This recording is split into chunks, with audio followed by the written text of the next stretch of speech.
ዛሬ የምንናገረው አንድ ኢራቃዊ ሰው ከቱርክ ጋንግስተሮች ጋር የነበረው ቆይታ ነው። ከነሱ ጋር አንዳንድ ድርጊቶች ፊልም መሰል ነገሮች ማድረግም ጀመረ። ነገር ግን ነገሮቹ በጣም ተሳስተዋል። እሱ ምንም ሳያውቅ በጣም አደገኛ ሁኔታ ውስጥም ገብቷል። ይህን የፈጸመበት በቱርክ ውስጥ የሚገኝ ወሮ በላ ቡድን የሚባሉት ናቸው። ይህ ታሪክ ዓለምን ሁሉ አስደንግጧል፣ እናንተንም ያስደነግጣችኋል። እናም የዚህ ኢራቅ ሰው እጣ ፋንታ ትልቅ ጥፋት እጣ ፋንታም ሆኗል። ሰላም ጤና ይስጥልኝ። ዛሬም በአዲስ ቪዲዮ መጥተናል። ብዙም ሳንንጫጫ ይህን ቪዲዮ ላይክ አድርጉ፣ ኮሜንት ላይ ሀሳባችሁን ማስቀመጥ እንዳትረሱ። ወደ ቪዲዮ እንግባ። ቤኪ መሐመድ የሚባል ሰው በኢራቅ ሀገር ውስጥ ከቤተሰቦቹ ጋር መደበኛ ኑሮ የሚኖር ሰው ነው። በዛ ሀገር ውስጥ በነርስነት ወይንም በዶክተርነት ቤተሰቡን የሚረዳ ሰው ነው። በአንድ ቀን ላይ ታካሚ በዛ ሆስፒታል ውስጥም ገባ እና በድንገት ግን ያ ታካሚ ሊተርፍ አልቻለም፣ ህይወቱም አለፈ። ይህ ታካሚ ተራሱ ብቻ አልነበረም፣ የአንድ ጎሳ መሪም ነበር። ይህ ሰውዬ ጊዜው ደርሶ ቢሞትም ግን እነዛ ሰዎች መሐመድን በወንጀል ጠርጥረውታል። ማለትም አንተን የገደልከው በማለት ከባድ ችግር ውስጥ ወደቀ። እሱ ነው የገደለ ሲሉም ከሰዋል። መሐመድ ከባድ ችግር ውስጥም ወድቋል። የግድያ ዛቻ ደርሶበታል። በአንድ ፍጥነት ሊገሉትም ወሰኑ። መሐመድ ህይወቱ አደጋ ላይ ስለወደቀ ኢራቅን ለቆ ለመውጣትም ወሰነ። ኢራቅን ለቆ ከመውጣት ሌላ አማራጭም አልነበረውም ነበር። በየቦታውም እየፈለጉት ነበር። ፈልገው ካገኙት እንደሚገሉትም ነገሩት እና ብዙ ሰዎችም እንዲደበቅ እየነገሩትም ነበር። መሐመድ ምንም ጊዜ አላጠፋም ነበር። ቤተሰቡን ተሰናብቶ እቃውን ጠቅልሎ ወደ ቱርክም አመራ። እዚህ ጋር ነው የመሐመድ ትልቁ ታሪክ የሚጀምረው። የሚገርማችሁ ግን ኢራቅ ውስጥ ያሉ ሰዎች ሞትን ለመፍረድ በጣም ይቸኩላሉ። ያለምንም ማስረጃ ቶሎ ለመግደል የሚሞክሩት፣ ከዛም በኋላ ግን ወንጀሉ ሲጣራ ይጸጸታሉ። አዲስ ህይወት የመጀመር ራስ የማስተዳደር በቱርክ ውስጥም ስራዎችን መፈለግም ጀመረ። ግን ለጊዜው ስራ ሊያገኝ አልቻለም ነበር። ስራ አስፈላጊ በጣም ምክንያቶች እንደሆነም ተረዳ። ቀናት እያለፈ ሲቆይ የገንዘብ ሁኔታ እያሳሰበውም መጣ እና ይዞት የወጣው ገንዘብም አለቀ። ተከራይቶ ስለሚኖር ለውሃ፣ ለማብራት፣ ለሌሎች ሐሳቦች መክፈል ስለነበረበት ህመሙም ተከምሮበታል። እሱ በጣም አስቸጋሪ ሁኔታ ውስጥ ነበር። ቤተሰቡን ለመርዳት የሚያስፈልጉት ነገሮች በቱርክ የሚኖሩ አረቦችን ስራ እንዲሰጡትም እየጠየቀም ነበር። እድሉ ወሰደውና አንድ ወሮ በላ ቡድን ጋራም ወሰደው። ህይወቱ እንዲቀጥል ባንዳው በማግስቱ የማስፈራሪያውን ማስታወሻም ሰጠው። ሰው ወደሱ መጥቶ ከምሽቱ በፊት ለቀረበለት መልስ ምን እንደሆነም ጠየቀው። መሐመድም እስማማለሁ፣ በጣም አስፈላጊው ነገር ደግሞ አንተ አትገለኝም፣ አትጎዳኝም፣ የፈለከውን ነገር እሰራለሁ፣ እንዳትገለኝ፣ እንዳትጎዳኝ፣ የምትፈልገውን ነገር እሰራልሃለሁ። ሰውየውም ስራው ምን እንደሆነ ለማወቅ ከሱ ጋር እንዲመጣም ነገረው። መሐመድ አብሮት ሄደ። አንድ ትልቅ ዋሻ ውስጥም ገቡ። መንገዱን እንዳያውቀው አይኑ ተሸፍኖ ነበር። አረንጓዴው የኢንተርኔት ኬብልም እየተሰራጨም ነበር። ማለትም ውስጡ እጅግ በጣም ሰፊ ኢንተርኔት እዛ ውስጥ የነበረና የተለያዩ ህገወጥ ቦታ የሚሰሩበት ቦታም ነበር። ሲወጡ መሐመድ የተሰበረና የተበላሹ ምልክቶች የተሞላ ትልቅ ግቢም አየ። ቦታው በጣም የተመሰቃቀለ እና አስፈሪ ነበር። ሰውዬው ወደ ገራጅ መሰል ቤትም ወሰደው። ወንበሩ ላይ እንዲቀመጥና አንድ ሰው ወደሱ እንዲመጣም ነገረው። መሐመድ ተቀመጠ። ትንሽ ቆይቶ ትልቅና አስፈሪ መልክ ያለው ሰው ገባና ከፊቱ ተቀመጠ። ማውራትም ጀመረ። መሐመድ ለመጀመሪያ ጊዜ ቱርክ ነው የመጣው። እየሆነ ያለው ነገርም አልገባውም ነበር። ሰውየው በጣም ሚስጥራዊ ስራ የሚሰሩ ወንበዴዎች የሚያቀርቡትና ማንንም ሰው ወገናቸው እንዲያውቅ እንደማይፈልጉም ተናገረ። መሐመድ ከነሱ ጋር ተቀላቅሎ ለመስራት ፈቃደኛ ከሆነ ለስራ ህይወቱን መስዋዕት ማድረግ ከልቡም ተናግሯል። እናም ማንኛውንም ክህደት ከተመለከተ ወዲያውኑ እንደሚገሉትም አስፈራሩት። ሰውየው መሐመድን እንደ ፊልም አክተር እንዳያደርገውም ነገረው። አስተዋይ ለመሆን የነሱም በሁሉም ቦታ ስለነበር ነው። መሐመድም ቀላል ስራ ነው ብሎም ነገረው። አንተ የምታረገው እኛ የምንሰጥህን እቃዎች ወደ ሌላ አካባቢም ተወስዳለህም አለው። እና ግን ማድረግ የሌለብህ እቃውን ከፍተህ ማየት የለብህም። አንድ ሰው ስለ እቃው ከጠየቀም ስለ እቃው መናገር የለብህም አለው። እና ከከባድ ማስጠንቀቂያ ጋር ነው ይህን ሁሉ የሰጠው። ይህንን ነገር የምታረግ ከሆነ ህይወት ጠቅላላም ይበላሻል አለው። የመጀመሪያውን ጭነት ለማድረስ በማግስቱ ተመልሶ እንዲመጣም ነገረው። መሐመድም ተስማማ። ሰውየው አሁንም መጣና መንገዱን መራው። ወደዛ ያመጣ ሰው ወደ ቦታ ወሰደው። መሐመድ ሊያደርስ የነበረው ነገር ምን እንደሆነ እያሰበም ነበር። እሱ ህገወጥ እርግጠኛ እንደሆነም ያውቅ ነበር። ወንበዴው በፍጥነት በጣም እንግዳ ነበር። ግራ ተጋብቶ በጣም ተጨነቀ።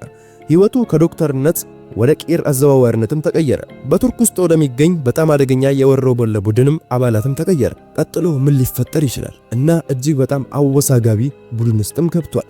ህይወቱ ላይም ትልቅ ምልክትን አስቀምጧል። በማግስቱ ሰውየው በልዱ ወጥቶ አይኑን ጨፍኖ ወንበዴው ወደሚገኝበት ቦታም ወሰደው።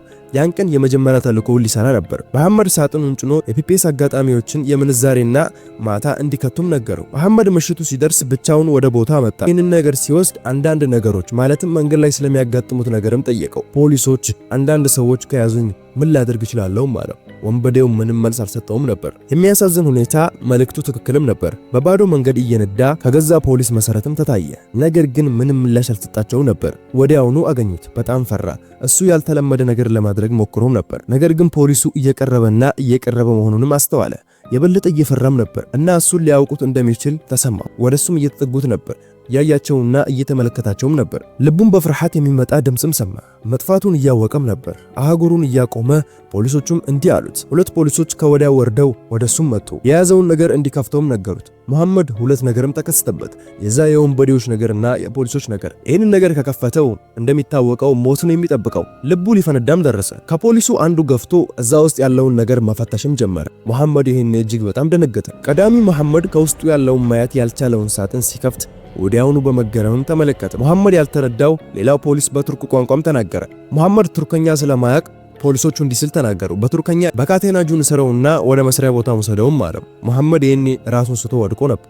ከእንቅልፍ ሲነቃ በጨለማና ጸጥ ባለ ቦታም ወንበር ላይ ተቀምጦ ራሱን አገኘ። ደብዛዛ ብርሃን ባለ ቦታም ነበር። በደረሰበት ድብደባ ታሙም ነበር። በዚህ ጊዜ የወደፊት ህይወቱ እንዳበቃና እንደሚታሰርና ህይወቱ እንደሚበላሽም ተረዳ። ይህን ሰውዬ እንደሚናዘዝ እንደሚናገርና እነዚህን ነገሮች ሁሉንም ጠቅላላ አንድ ሳያስቀር እንደሚነግረውም እየነገረውም ነበር። መሐመድ በጣም ሁለት ከባድ ምርጫዎችም ገጥመውት ነበር። ወይ ዝም ማለት ወይንም ደግሞ ስለ ወንበዴዎች አለመናዘዝ ወይም ደግሞ ስለ ወንበዴዎች መናዘዝ። ለጥቂት ዓመታት እስር ቤት ውስጥ ለመግባት ወይንም ለነሱ ለመናዘዝ ብዙ ችግር ወንበዴዎች እሱ ላይ ያደርሱበታል። አደገኛ ስለሆኑ ብዙ ተጽዕኖ ሳላሳይ ይገሉትንም ነበር። ስለነርሱ አለመናዘዝ የሆነውን የመጀመሪያውን አማራጭም ወስኗል። መርማሪው ብዙ ጥያቄዎችንም ጠየቀ። 20 ዓመት እስራት እንደሚጠበቀው በማስፈራራት የወደፊት ህይወቱን ያበላሽበታል። እርሱ ግን ከመገደል መረጠ። እናም ዝም አለ።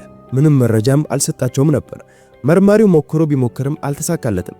ተስፋ ቆርጦ ፊቱ ክፉኛም መታው። መሐመድ ግን አሁንም አልተናዘዘም። ፖሊሱ የቻለውን ያህንም ይመታው ነበር። መሐመድ ግን አሁንም ተስፋ አልቆረጠም። ነገር ግን መርማሪው ሲሄድ አንድ አስገራሚ ነገርም ነበር። አንድ ሰው እጁን እያጨበጨበ ወደዛ ክፍልም ገባ። በዚህ ጊዜ የገባው ሰው ፖሊስ አልነበረም ነበር። የገባው ሰው የመሐመድ ወንበዴው አለቃው ነበር። መሐመድ ሲያየው ደንግጦ ምን እንደተፈጠረም ጠየቀው። አለቃው ፈተናውን ማለፉና ይህ ሁሉ ድርጊት ፈተና እንደሆነም እንደማይክዳቸውና ታማኝነቱን ለመለካት እንደሆነም ነገረው። እና በቀላሉ አንተን ለመፈተን ነው ይህን ሁሉ ነገር የፈጸምነው። በእርግጥ አይሆንም። በዚህ ፈተና ታማኝነትን አሳይታል። አሁን ግን አንተን ለሥራ ለመቅጠር ሁላችንም ዝግጁ ነንም አለው። ይህን ከሰማ በኋላ መሐመድ በድንጋጤ ውስጥም ገባ። ምን እንደሚሰማው አያውቅም ነበር። ደስታ፣ ፍርሃት፣ መደናገጥ ሁሉም ይታይበት ነበር። ከዛን ጊዜ ጀምሮ ወደ ምስጢራዊ የወንበዴ ዓለም ጉዞም ጀመረ። ወንበዴው በጣም ጠንቃቃ፣ ጥብቅና ምስጢራዊም ነበር። የነሱ ንግድ አሁንም ምስጢርም ነበር። ሳጥኖችን ብቻ ያቀርብ። አንድ የወረበለው ቡድን አባል አጅቦ ሳጥኖችን ከማንም ሰው እርሱንም ሳይቀር ለመጠበቅ ወደ ውስጥም ይመለከታሉ ብሎ በመስጋት የሚስጥሩ ክፍል እስከሚገለጥበት ቀን ድረስ የሳጥኖችን ምስጢር ተደብቆም ነበር። መኪናው ከአንድ ቀን የወረው ቡድን ጋራ እየነዳ ሳለ ሰውየው በኢራቅ ስለነበረ የቀድሞ ስራ መጠየቅም ጀመረ። መሐመድ በኢራቅ ውስጥ የዶክተር ስራዎችን እንደሚሰራም እየነገረውም ነበር። ሰውየው የተገረመ ይመስልም ነበር እና በዶክተር ስራ ላይም ጎበዝ ነህ እንዲህ አለው። ሰውየው ፈገግ አለና አዎ በጣም ትጠቅመኛለህም አለው። ሁለቱም እየተነጋገሩ እያሉ መኪናው ሹፌር መኪና ላይ የመንገጫገጭ መኪና አጋጠመው። ማለትም መንገዶቹን አላየም ነበር እና በኃይል እየነዳው ስለነበር መኪናው ተንቀጠቀጠ እና የዛን ጊዜ ሳጥን ውስጥ የነበረው ነገርም ተከፈተ። መሐመድ መኪናውን አስቆመውና እሱና የወንበዴው አባልም ወረዱ።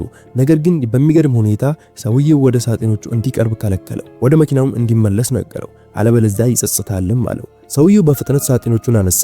ከሳጥኑ ውስጥ አንዱ ተከፍቶ ነበር። አንዳንድ ነገሮችም ወድቀዋል። መሐመድ በግልጽ ሊያያቸው አልቻለም ነበር። ነገር ግን ሰውየው በፍጥነት ሰብስቦ ሳጥኖቹን ወደ መኪናው ማስገባቸው። ሰውየው በንግድ ውስጥ ነገሮችን እያስተካከለ ሳለ መሐመድ በፍጥነትና በጸጥታ ሳጥኖቹን ወደ ወደቀበት ቦታም ቀረበ። ያየው ነገር በጣም ምስጢራዊም ነበር። ትንሽ ደምና የበረዶ አክል የሚመስል ትላልቅ ስጋዎችም ነበር። በፍጥነት ወደ መኪናውም ተመለሰ እና መጓዣቸውንም ቀጠሉ። እነዚህ ሰዎች ከመሐመድ ምን እየደበቁም ነበር? መሐመድ የማወቅ ጉጉትም እየበላውም መጣ። አንድን ነገር ለማወቅ ጉጉቱ እየጨመረም መጣ። የወንበዴ ዋና መስሪያ ቤት በቡድን የተጣሉ አሮጌ ቤቶችም ነበሩ። ከውስጡ ክበብ በስተቀር ማንም ያልቀረበበት ትልቅ ምስጢራዊ ቤትም ነበር። ብዙ ጊዜ ጨዋታዎች ይሰማሉ። ከሱ የሚወጡ አስፈሪ ሽታዎችም ይሸታሉ። እሱ የሚወስዳቸው ሳጥኖችም ከዚህ ቤት የሚወጡ ናቸው። የበለጠ መርዳትም ጀመረ። ሳጥኖቹ በእውነት የፕላስቲክ ማቀዝቀዣ መሆናቸውንም ተረዳ። የመኪናው አደጋ ከደረሰ ከ3 ቀናት በኋላ የወንበዴው አለቃ ወደሱ መጣና ለውይይት አብሮት እንዲመጣም ነገረው። አንድ ቤት ሄደውም ተቀመጡ። አለቃው መሐመድ ዶክተር እንደሆነ ሰምቻለሁ፣ እውነት ነውም አለው። መሐመድ አዎ አለ። አለቃው ስራው ሳጥኖችን ከማጓጓዝ ወደ ምስጢራዊ ስራም አልፏልም ሲልም ነገረው። መሐመድ ግን ምን እንደሆነም ጠየቀው። አለቃው ከሱ ጋር እንዲመጣም ነገረው እና እሱን ሲከተለውም ነበር እና እሱ ይጠራዋል። ነገር ግን እንዴ ካወቀ ወደ ኋላ መመለስ አይኖርም አለው እና ይህንን ነገር ለቆ ከሄደ እንደሚሞትም ነገረው። መሐመድ በሞኝነትና በፍርሃት የሚመጣበትን ነገር ምንም ነገር ሳያቅ በሞኝነት ይህንን ነገር ተቀበለው። ቤቱን ለቀው ወደ ትልቅና ሚስጥራዊ ቤትም አመሩ። ሲቃረቡ መሐመድ እውነተኛ ፍርሃት ተሰማው። ልቡ ለእያንዳንዱ እርምጃ በፍጥነትም ይመታ ነበር። በሩ ላይ ሲደርሱ ሐሳቡን ቀይሮ ማወቅ አልፈልግም አለ። ነገር ግን አለቃው አስፈሪ መልክ ሰጠው። ወደ ውስጥ እንዲገባም ነገረው። ወደ ውስጥም ገቡ። የታፈነ መጥፎ ሽታ ያለው ቤትም ነበር። አስፈሪው ኮሪደር ላይም ደረሱ። አለቃው ሲገባ መሐመድም በሩ ላይ እንዲቆምም ነገር። አለቃው ወደ ክፍሉ ገብቶ በሩን ዘጋው። መሐመድ ይህንን ወንበዴ ሰውዬ አንድ ከውስጥ አካል ጋር በግብ ግብ ሲያወራም ሰማ። የበለጠ ተጨነቀና መሮጥ ፈልጎ ነበር፣ ግን ይህ የበለጠ አስከፊ ሐሳብ መሆኑንም ተረዳ። ከ5 ደቂቃ በኋላ አለቃው በታላቅ ቁጣ ድምጽም እንዲገባ ነገረው። መሐመድ ይህንን ነገር ለማመንታት ግን ምንም አማራጭ አልነበረውም ነበር። በሩን ከፍቶ ወደ ውስጥም ገባ። ያየው ነገር እስካሁን ካየው ነገር እጅግ በጣም አስፈሪ ነገርም ነበር። በቀዶ ሕክምና ጠረጴዛ ላይ የተቀመጠ ሰው ሆድም ነበር። ሙሉ ተከፍቶ ሰውነቱ የተበጣጠሰም ነበር። በየቦታው ላይም አካልና ደምን ተመለከተ። እዛን ጊዜ መሐመድ ይህ ሰውዬ የሰውን አካል በመቆራረጥ የሚሸጥ የወንበዴ አካል መሆኑንም ተረዳ። አለቃው ዝም እንዲል ጮኸ እና የቀዶ ጥገና ሐኪም ነገረው። አለቃው ዝም እንዲልም ጮኸበት። የቀዶ ጥገናው ሐኪም የነገረውን እንዲፈጽምም ነገረው። የቀዶ ጥገናው ሐኪም የንጹህ ክፋት መልክም ይታይበት ነበር። አለቃው አስቸኳይ ስራ እንደሚሄድ ነገረው። ወንበዴውም ለመሐመድ ደደብ የሚመስል ስራ እንዳሰራ፣ ደደብ የሚመስል ስራ የምትሰራ ከሆነ ማለትም ለማምለጥ የምትሞክር ምናምን ነገር ከሆነ መጨረሻ አንተም እዚህ ጠረጴዛ ላይ እንደሚሆንም ነገረው። መሐመድ እጅግ በጣም ደንግጦ ምን እንደሚያደርግ አያውቅም ነበር።